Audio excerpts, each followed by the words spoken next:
Hi everyone, this is Michelle with the Warrior Painters podcast. In this episode, you'll hear from visdev artist and art instructor Sherwin Abesamis. After spending a decade in an office job, Sherwin had a surprising and emotional experience that reignited his passion for art and set him on the path to becoming an artist. Along with plein-air painting, he enjoys documenting his surroundings with audio and photography. I particularly enjoyed listening to Sherwin's plans for his future and where he sees the animation industry going. Hello, my name is Sherwin Abesamis, and I'm a visual development artist. I'm working at DreamWorks Animation Television. The project that I'm currently on is the new Jurassic World TV series, and it's called Camp Cretaceous. And in the past, I've worked for companies like Nickelodeon, Hasbro, Warner Brothers, and Titmouse. In the evenings, I'm also teaching a introductory digital painting class over at Concept Design Academy. Mostly Cool. techniques and that kind of stuff. Do you know when your interest in art first started? Yeah, I think at a very, very early age. I'm not sure if I realized that I wanted to be an artist, but I really, really like drawing. I think my earliest memories of drawing was like Star Wars and dinosaurs. And as far as the dinosaurs are concerned, I pretty much drew them all. I remember being really proud of like some early drawings. Like when I was drawing T-Rexes, like I would take the time to draw like the little in-between muscle between like the upper and lower jaws of T-Rexes. I think they're called buccal flaps.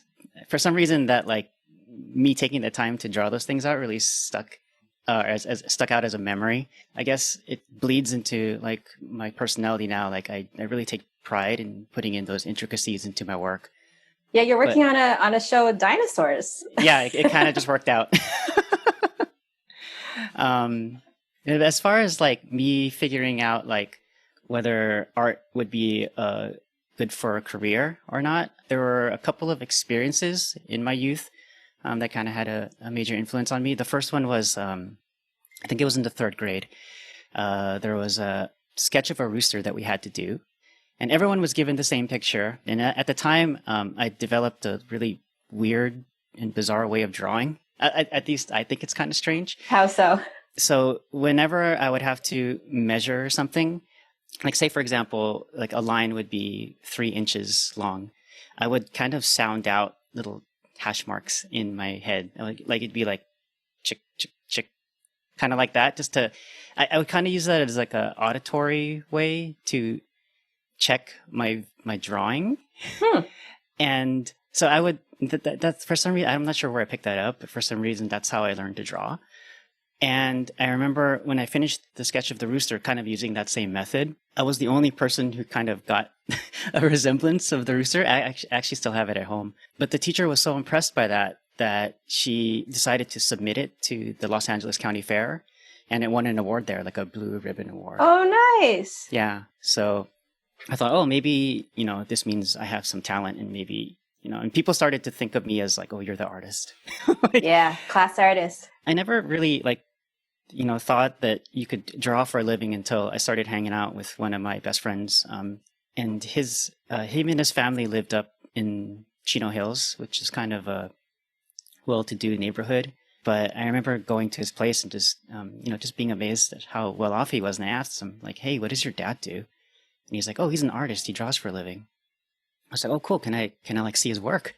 And he showed me his drafting table. And on his table were like these really like tiny, I don't know, maybe they were like no more than 3 or 4 inches, like illustrations of things like turkeys and like household appliances. And so apparently like he would do illustrations for newspapers and like classifieds and stuff and get that printed. But apparently it made so much money that he was like, pretty well off. Really? Wow. Yeah. And I was shocked and I was like, oh, maybe, this is a viable career path after all.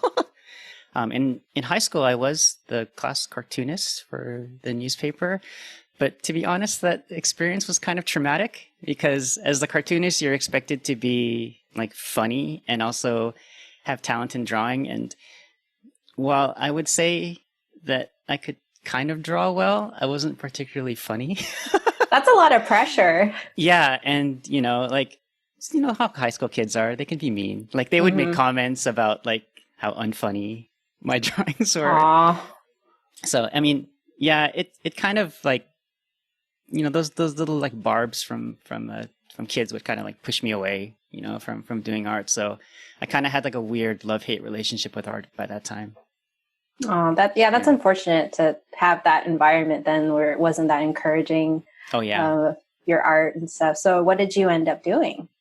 What I ended up doing was I went to university, I went to UCLA to pursue a degree in biology, but that's mostly because like I originally applied to UCLA as an art major, and I got in, and just based on my grades and my entrance essay, and they said, "Oh, this is awesome. Can we see your portfolio?" And I looked at their letter, and I thought to myself, well, "What the heck is a portfolio?" Like no one ever like explained to me in high school that I should have been working on one of these, and so I was kind of embarrassed about that. And I also at the time I'd somehow convinced myself that like if I had turned my hobby or my passion for art into a job, that for some reason or another that I would end up hating it eventually. And like for some reason, like I wanted to protect that.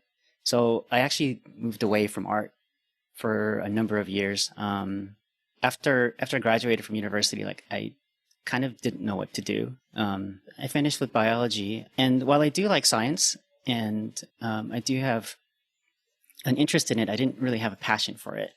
And I couldn't really see myself doing field research or like laboratory work. So I was kind of at a loss of what to do. So what I did was, after college, my mom suggested that I go, pick up a job working for the government. So I worked for the city of Los Angeles as more or less like an office worker. First position was a clerk typist. The second was a management assistant. So I worked in an office worked for this Los Angeles Convention Center, and I worked for the Department of Water and Power for about 10 or so years. Oh, wow. Yeah, it was a long time. But mostly like it was kind of like I spent most of that time just kind of trying to figure out what I wanted to do with my life.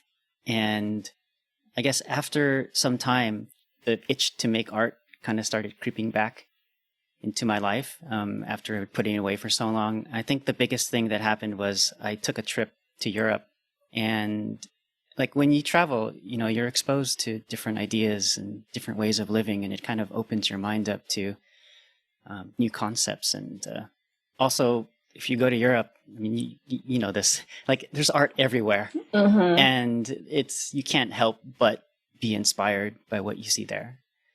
And I remember during that trip, I just wanted to draw more and more. And this is a kind of a funny story. I remember with my tour group, we went to Florence and we visited the Uffizi Gallery. And my docent took us to see the Birth of Venus by Botticelli. And I remember standing in front of that painting and just kind of staring at it for a long time, like very intently. I'm not sure why. And then all of a sudden, like tears started to fall from my eyes. And I was like, wait, what's going on? Like, what's happening? Like, I guess I was particularly moved by that painting. And like, I couldn't figure out what was going on. And I was kind of like embarrassed because like suddenly crying in front of this painting in front of like my tour mates. So I kind of excused myself. And I was like trying to like introspect and trying to figure out like, what's going on. The conclusion I came to was that maybe I just missed art that much, and I felt like I really needed to make it a part of my life.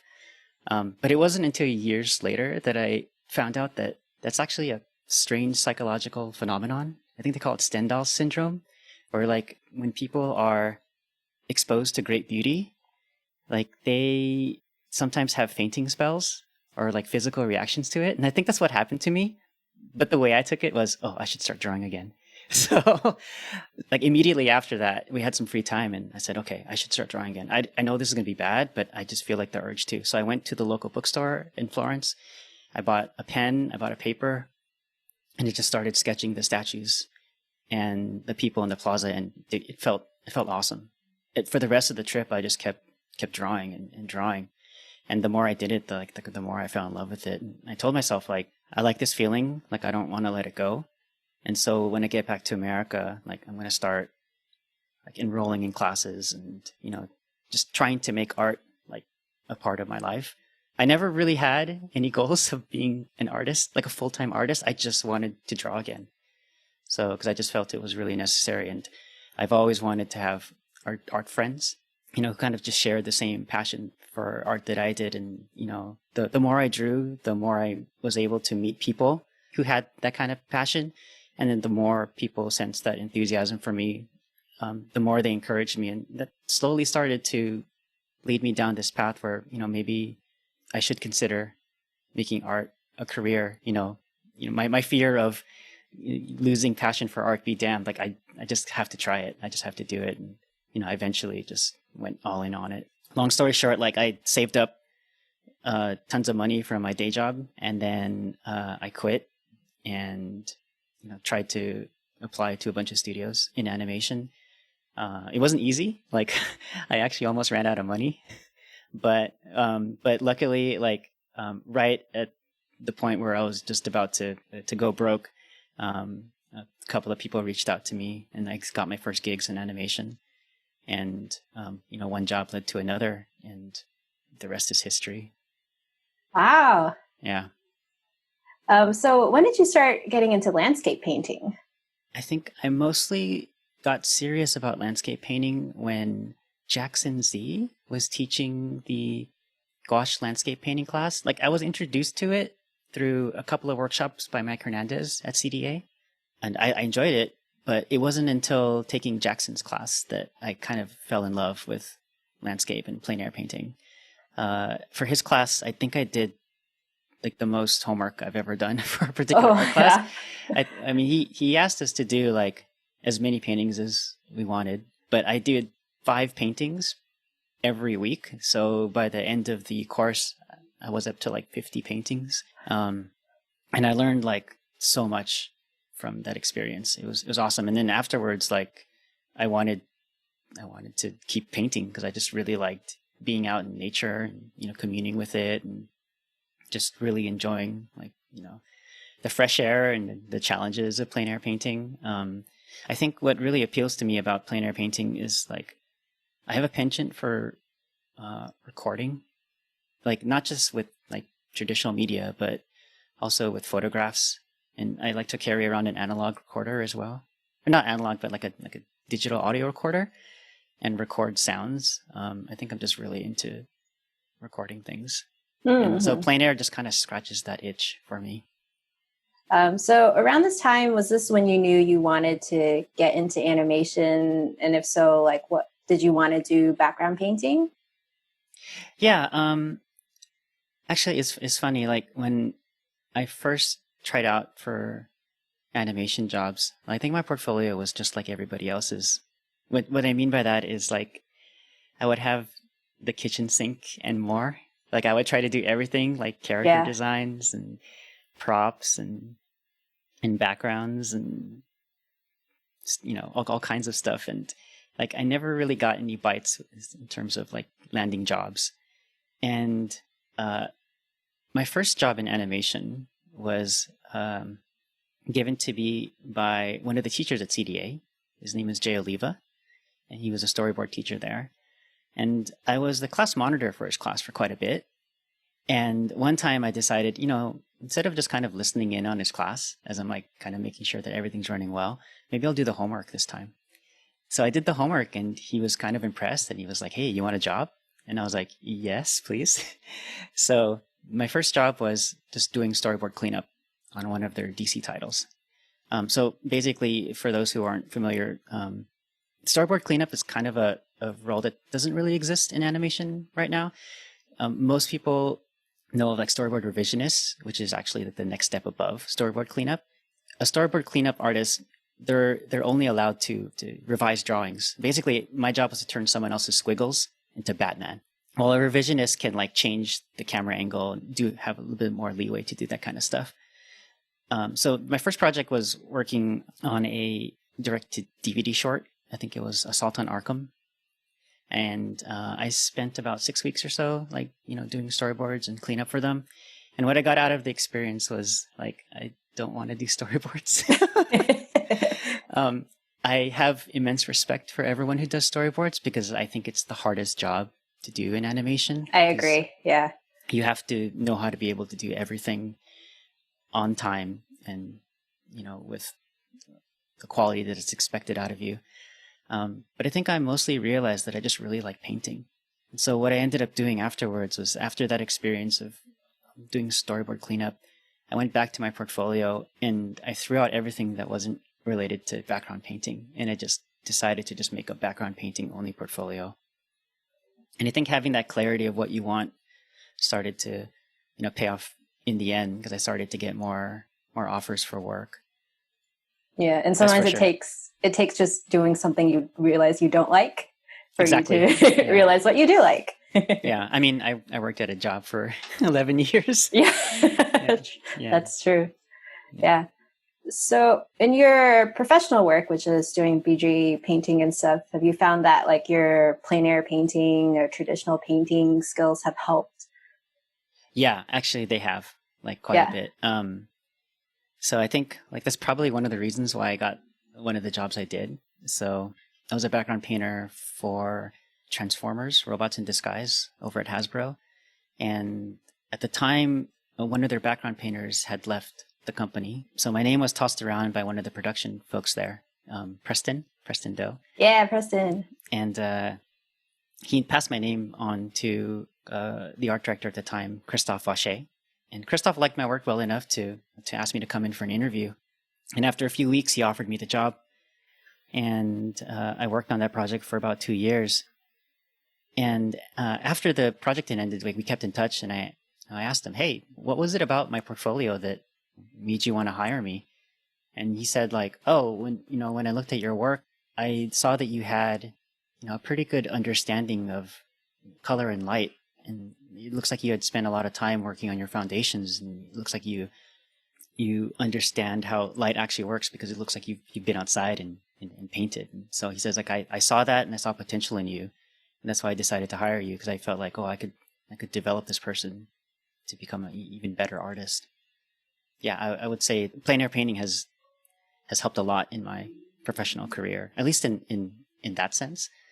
And then sometimes, like, as far as like my current like work goes, sometimes I'll grab some of my plein air paintings and like scan them and bring them in to Photoshop to kind of use as like a base for picking color palettes from. I know it's gotten me out of a jam, like, for like a specific type of like environment, maybe, jungles or beaches or something. Was that for studio work or for personal work?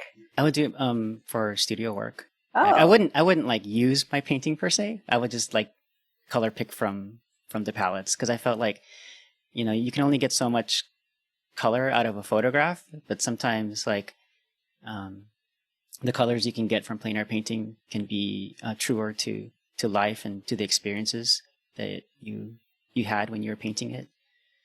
Yeah, and I would say, like, as far as helping me level up my color skills, plein air painting, I think, has taught me some pretty important lessons. And then one of the more interesting ones that I picked up on was, like, the normal way to paint is to look at the environment and see a color, and you try to match it on your palette, and then you put it down. But one of the things I learned from a workshop that I took with Eric Merrill, and I'm not sure if he necessarily said this, but when I was watching him paint, I noticed that he would paint something, put it on his canvas, and then I would see the color out there. So it's almost like it was the other way around. And so I tried that. Like, I tried to look at my painting and imagine, maybe using color theory or maybe just trying to feel it out, that the color would be there, and then I would look up and I would see the color there. It's kind of like how you are looking for your luggage, like a baggage claim. Mm-hmm. And so, you're so hyper focused on seeing that particular piece of luggage. Maybe you attach like a red strap to it, so you're like, I gotta find this red strap or something. I kind of see plein air painting in that way. Like, I know I should be seeing that color. And sometimes you don't see that color until you start looking for that color, instead of the other way around, where you kind of let colors come in passively. Sometimes it's fun to actively look for colors and have them pop up in your vision. Yeah, I've never thought of it that way. That's really interesting. Yeah, it's fun. Yeah, I'll have to give it a try. So do you still do a lot of photography? I do. Yeah. Yeah. I mean, not much these days, obviously. Yeah, can't go out. Yeah, I think my main passions in photography are portraits and landscapes. For me, I kind of viewed like photography as, it's kind of become almost as important for me as drawing, mostly in the fact that as I started to get more and more into painting, I found myself becoming a better photographer. And the more I got back into photography, the more I became a better painter. And I was thinking about this, and I was trying to understand why.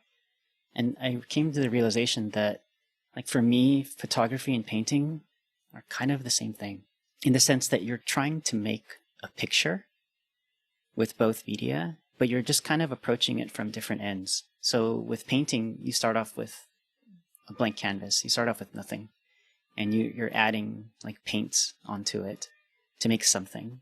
While photography is actually the complete opposite. You're literally starting off with the entire universe, and your job as a photographer is to crop this small image to create meaning.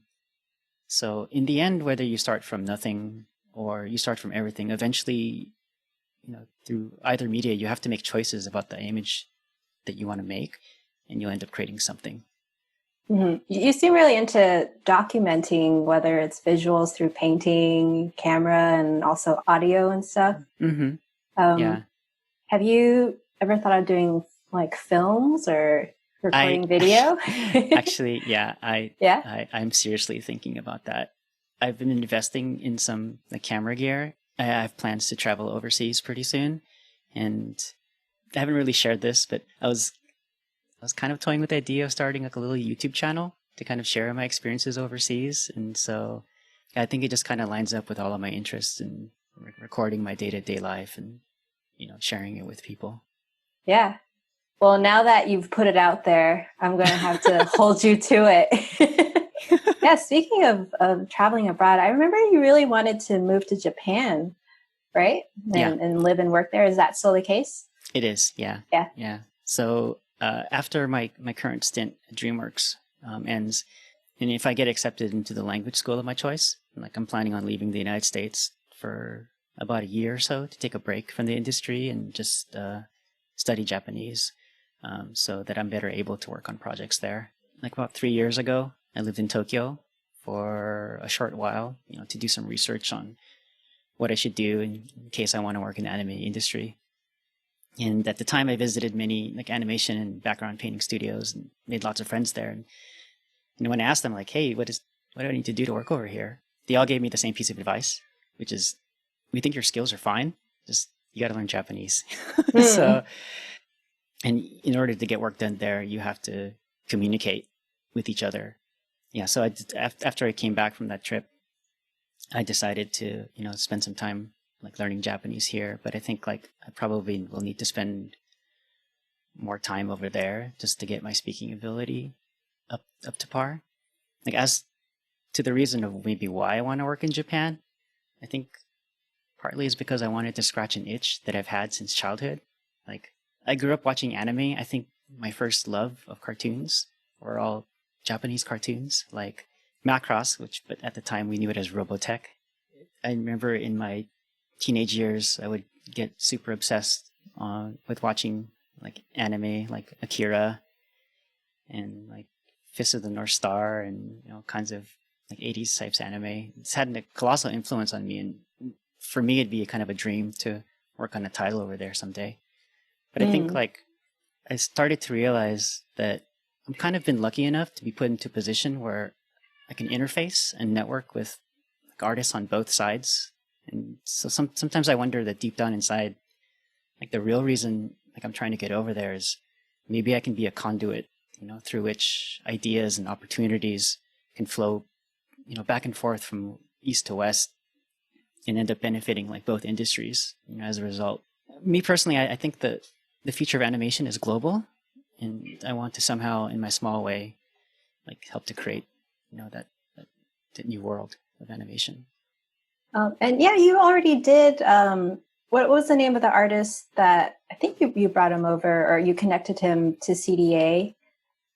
Yeah, his name was Yoichi Nishikawa. Right. Yeah. He was he's an artist who worked at Studio Ghibli and Studio Chizu as both a background painter and art director. We met at a small background painting studio that he was working at over there. And I think we immediately connected because we kind of see ourselves in each other.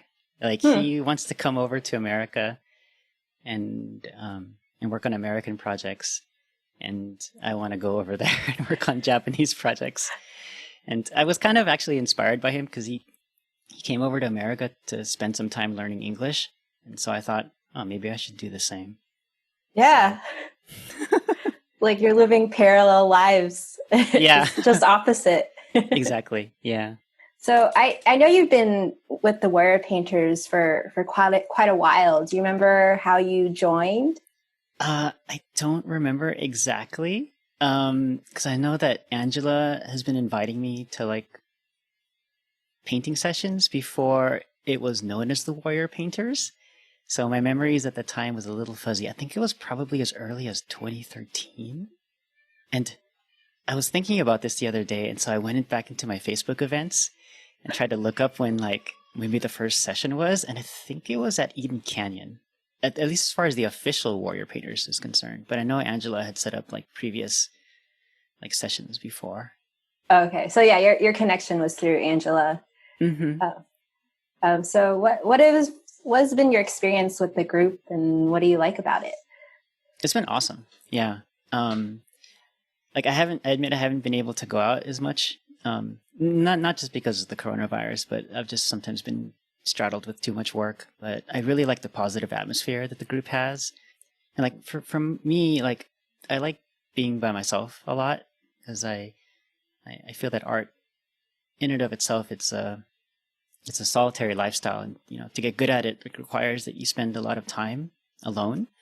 But that doesn't necessarily mean you have to go through your whole journey by yourself. When I feel the need to socialize, like I like to go out and be in a group, and I feel like the Warrior Painters does a really good job of like welcoming new people into the group and encouraging people. And oftentimes, like when I look at other people's paintings and I see things that, oh, maybe I could do this for next time. It pushes me to do better. Even just the fact that someone else is organizing these things, like I really appreciate it because sometimes you just need some motivation to get off your couch once in a while. Yeah. So to wrap things up, what are some tips that you would give to people who want to start plein air painting? Sure. I think some of the tips I usually give to my students, by all means, just go out and paint as much as you can. But I think like sometimes the idea of going out plein air painting is a bit daunting. So I suggest that like if you're not comfortable with it, take it step by step. And what I mean by that is like I would start off with still lifes. Set up a little area in your house or your room and set up a still life with just like one light and just a couple of things that you want to paint. What's great about still lifes is they're still. They don't move. And not only the still life doesn't move, but the light doesn't move. So you can take all the time in the world that you want, to make a really nice painting. And I think it's okay. I tell my students all the time, don't worry about painting at like hyper speed. Don't do speed paintings. It's okay to take your time, to slow down and get things right. Because the speed will come as you make paintings properly. Because you'll get faster because you're just making less mistakes. And then maybe the next thing you can do, when quarantine is over, or you can enroll some of your housemates or your family, is maybe do portraits of people. So you've added one level of complexity, which is maybe the light will stay consistent, but now you have a moving person because they're breathing, their clothes are shifting. but that adds like one level of complexity that you can add to the mix. Or, people aren't going to sit for like 3 hours, like more than 3 hours at a time. So you have a time limit now. And when you're ready to take the next step after still lifes and portraits, then try going outside where everything is moving. The light's moving, the environment's moving, objects are moving. Like maybe you're painting like a car and the guy who owns the car decides to drive away. But I would say like, for those who want to do it, like it's okay to take baby steps. And it's okay to just paint what's around you. I mean, it's nice to go out to different locations and, paint incredible landscapes, but there's so much beauty that can be found within the confines of our own home. Sometimes I find myself like during the day just staring at the way the light kind of comes through windows in my apartment. And yeah, I don't think you have to travel very far to make nice paintings. And I think like we have it all within our grasp to get better at art and to practice with the stuff that we have. Thank you. Thank you so much. That was excellent advice. And you've shared so much wonderful, wonderful knowledge. Yeah, you're welcome, Michelle. It was a pleasure. Thanks for listening. We love hearing from you. So please leave a comment and share your thoughts. If you enjoyed this podcast and want to see more from the Warrior Painters, please consider donating to our Gumroad. You'll find the link in our description. Thanks, and see you again soon.